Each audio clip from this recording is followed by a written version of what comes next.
ठाकरेंच्या शिवसेनेतून 6 खासदार फुटले आणि ठाकरेंचे 6 फुटीर खासदार मुंबईमध्ये दाखल झालेत। थोड्याच वेळात बंडखोर खासदार शिंदेंच्या शिवसेनेत प्रवेश करतील अशी माहिती आहे। संजय जाधव, संजय देशमुख, नागेश आष्टीकर, भाऊसाहेब वागचौरे हे मुंबईमध्ये दाखल झाल्याची माहिती मिळते। ही दृश्य आपण पाहतोय। थोड्याच वेळात ते शिंदेंच्या शिवसेनेत अधिकृतरित्या प्रवेश करतील अशी माहिती देखील समोर येते।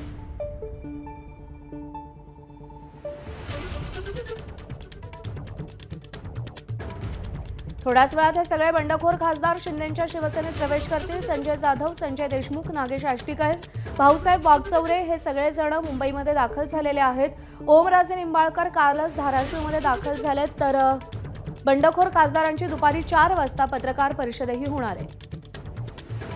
अक्षय भाटकर आपले प्रतिनिधी आपल्याला अधिक अपडेट देतील। अक्षय, सगळे फुटीर खासदार मुंबईमध्ये पोहोचलेले आहेत। मुंबईत ते आता नेमके कुठे जातील आणि पुढे काय काय घटनाक्रम असेल, काय माहिती आहे?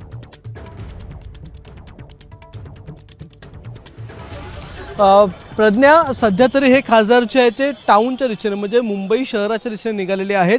नरिमन पॉइंट आणि या परिसरात ज्या ठिकाणी वाय.बी. चव्हाण सेंटर आहे, ज्या ठिकाणी पत्रकार परिषद होणार आहे, त्या ठिकाणी ते येतील अशी दाट शक्यता आहे। पण जो वेळ आपण पाहतोय 2 वाजलेले आहेत, 3 वाजता पत्रकार परिषद सांगितली गेलेली आहे। एकनाथ शिंदे अजूनही विधान भवनमध्ये आहेत, त्यांच्या काही बैठका सुरू आहेत। तर या सगळ्याचा विचार करता एखाद्या हॉटेलवर देखील थोडा वेळ ते थांबू शकतात अशी शक्यता सांगितली जाते। पण दाट शक्यता हीच आहे की थेट वाय.बी. चव्हाण सेंटरला येतील। आपण पाहतोय हा वाय.बी. चव्हाण सेंटरचा हा सध्याचा नजारा आहे। इथे जर आपण पाहिला तर आता पोलिसांची सिक्युरिटी ही मोठ्या प्रमाणात वाढवलेली आहे आणि रस्त्यावर ज्या ठिकाणाहून या सगळ्या खासदारांच्या गाड्या आतमध्ये येतील त्या रस्त्यावर इथे पोलीस तैनात करण्यात आलेले आहेत आणि ही जी सिक्युरिटी आता सध्या वाढवण्यात आलेली यामध्ये DCP आहेत, 4 ते 5 सिनियर PI या ठिकाणी आहेत, PI या ठिकाणी आहेत आणि अशा प्रकारे दोन्ही गेटवर वाय.बी. चव्हाणच्या दोन्ही गेटवर मोठा पोलिसांचा बंदोबस्त सध्या तैनात करण्यात आलेला आहे। केवळ आय कार्ड पाहूनच इथे आतमध्ये लोकांना सोडण्यात येतं आहे। ज्या लोकांची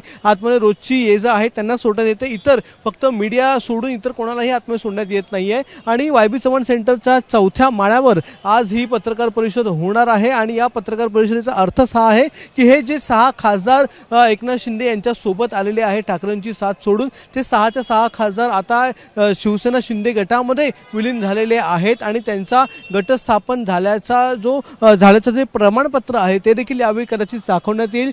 त्यांचा पुरावे जे आहेत हे गट स्थापन करत असताना ओम बिर्ला यांच्या समोरचे ते देखील सादर केले जातील, व्हिडिओ सादर केले जातील आणि ह्या सगळ्या पुराव्याच्या गोष्टी ज्या आहेत त्या देखील आज सादर केल्या जातील। म्हणूनच वाय.बी. चव्हाण सेंटर इथे आज ही पत्रकार परिषद घेण्यात आलेली आहे आणि त्याच वाय.बी. चव्हाण सेंटरच्या बाहेर सध्या आपण उभे आहोत। या ठिकाणी बंदोबस्त मोठ्या प्रमाणात वाढवलेला आहे, पोलीस बंदोबस्त मोठ्या प्रमाणात वाढवण्यात आलेला आहे। कोणतीही वाहनं जी आहेत ती इथे थांबू दिली जात नाहीयेत। पण समोर जर आपण पाहिलं तर एक बस या ठिकाणी बंद पडलेली आहे, त्याच्यामुळे थोडासा अडथळा इथे येतो आहे कारण की सिक्युरिटी मोठ्या प्रमाणात वाढवलेली आहे। पण ज्या गाड्या येणार आहेत मोठ्या प्रमाणात, मग एकनाथ शिंदे यांचा ताफा असेल किंवा हे जे 6 खासदार येत आहेत त्यांच्याबरोबर असलेला पोलिसांचा ताफा असेल, या सगळ्यांना उभं राहण्यासाठी त्यांच्या गाड्या उभ्या करण्यासाठी जागा या ठिकाणी नाही आहे। त्यामुळे ही जी बस बंद पडलेली आहे ती आधी बाजूला करून मग हा परिसर जो आहे तो मोकळा केला जाईल। इथे आजूबाजूला असलेल्या सगळ्या पार्किंगच्या गाड्या ज्या आहेत त्या देखील पोलिसांनी आधीच हटवलेल्या आहेत आणि संपूर्ण परिसर हा सिक्युअर केलेला आहे। त्याच्यानंतरच आता हळूहळू या परिसरामध्ये बंदोबस्त वाढवलेला आहे। या वाय.बी. चव्हाण सेंटरचे 2 गेट आहेत आणि त्या दोन्ही गेटवर मोठ्या प्रमाणात पोलीस बंदोबस्त सध्या आहे। एक SRPFची तुकडी देखील या ठिकाणी आणण्यात आलेली आहे।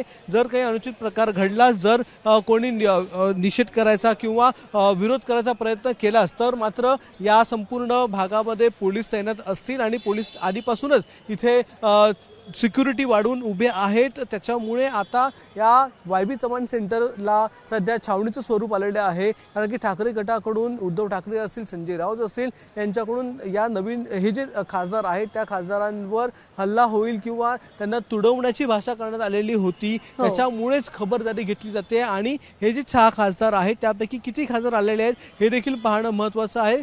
जी माहिती मिळते त्यानुसार केवळ 4 खासदार हे सध्या आलेले आहेत आणि त्या 4 खासदारांच्या सोबतच स्वतः एकनाथ शिंदे देखील या वायबी चव्हाण सेंटर परिसरामध्ये येतील आणि वायबी चव्हाण सेंटर परिसरात आल्याच्या नंतर चौथ्या माळ्यावर एक मिनी थिएटर आहे, एक मिनी हॉल आहे. त्या मिनी थिएटरमध्ये या वायबी चव्हाण सेंटरच्या ही पत्रकार परिषद जी आहे ती घेतली जाईल अशी दाट शक्यता इथे सांगितली जाते. त्या संदर्भातली तयारी देखील सुरू करण्यात आलेली आहे. म्हणूनच या वायबी चव्हाण सेंटरवर सध्या पोलिसांचा देखील मोठा फौजफाटा इथे तैनात केला गेलेला आहे. थोड्याच वेळात हे जे खासदार आहेत ते या वायबी चव्हाण सेंटरला पोहोचतील अशी शक्यता सांगितली जाते.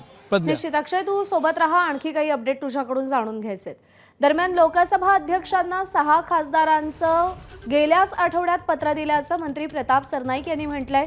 शिवसेनेत सहभागी होत असल्याचं खासदारांचं पत्र अध्यक्षांना दिल्याचं प्रताप सरनाईक म्हणालेले आहेत. बघा, लोकसभेमध्ये ह्या 6च्या 6 खासदारांनी ओम बिर्ला साहेबांना पत्र दिलेलं आहे की आम्ही मूळ जी शिवसेना आहे, एकनाथ शिंदे साहेबांची शिवसेना आहे, बाळासाहेबांची शिवसेना आहे, धनुष्यबाणजीचं निशाणी आहे, अशा पक्षामध्ये आम्ही 6 जण मर्ज होतोय असं गेल्याच आठवड्यात त्यांनी पत्र दिलेलं आहे. आज फक्त ते ओम बिर्ला साहेबांच्या माध्यमातून जे काही त्यांचा पत्र त्यांनी दिलेलं आहे त्याचा खुलासा ह्या ठिकाणी एकनाथ शिंदे साहेबांच्या आणि श्रीकांत शिंदे साहेबांच्या उपस्थितीमध्ये